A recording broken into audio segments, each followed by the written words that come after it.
Bismillahirrahmanirrahim. Assalamualaikum warahmatullahi wabarakatuh.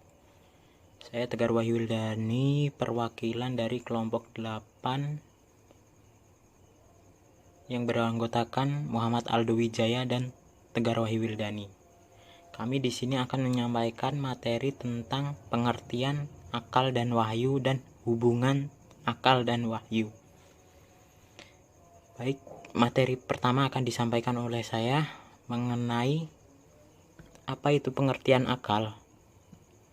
Akal berasal dari bahasa Arab, yaitu al-aql, yang secara bahasa berarti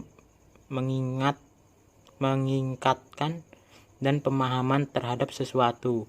Pengertian lain dari akal adalah daya pikir untuk memahami sesuatu, kemampuan melihat cara memahami lingkungan, atau merupakan kata lain dari pikiran dan ingatan.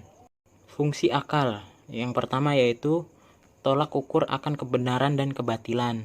Yang kedua, alat untuk mencerna berbagai hal dan cara tingkah laku yang benar. Dan yang ketiga yaitu alat penemu solusi ketika permasalahan datang. Selanjutnya, pengertian wahyu. Kata wahyu berasal dari bahasa Arab yaitu al-wahyu dan al-wahi. Adalah kata asli Arab dan bukan pinjaman dari bahasa asing yang berarti suara, api, dan kecepatan. Dan ketika al-wahyu berbentuk masdar memiliki dua arti, yang tersembunyi, yang cepat. Oleh sebab itu, wahyu sering disebut sebuah pemberitahuan tersembunyi dan cepat kepada seorang yang terpilih tanpa seorang pun yang mengetahuinya. Seterusnya, wahyu, fungsi wahyu. Wahyu berfungsi sebagai memberi informasi bagi manusia.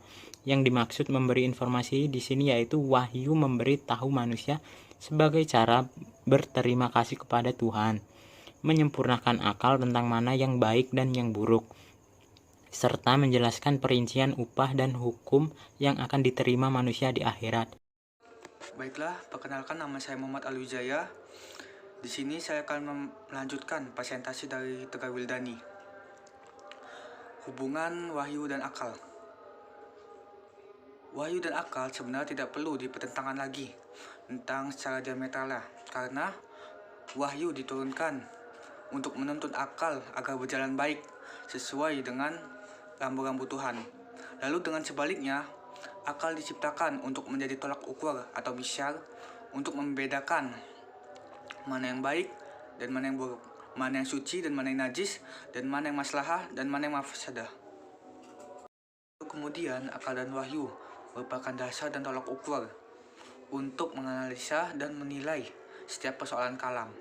Dalam teologi Islam, akal dan wahyu dihubungkan di setiap persoalan mengenai Tuhan dan persoalan baik atau buruknya suatu hal. Secara fungsional, wahyu tidak akan berfungsi tanpa adanya akal. Begitu juga dengan akal, ia akan kehilangan arah tanpa bimbingan dari wahyu. Karena kedua entitas tersebut berasal dari sumber yang sama dan memiliki fungsi yang sama. Hanya saja tempat kerja mereka lah yang berbeda.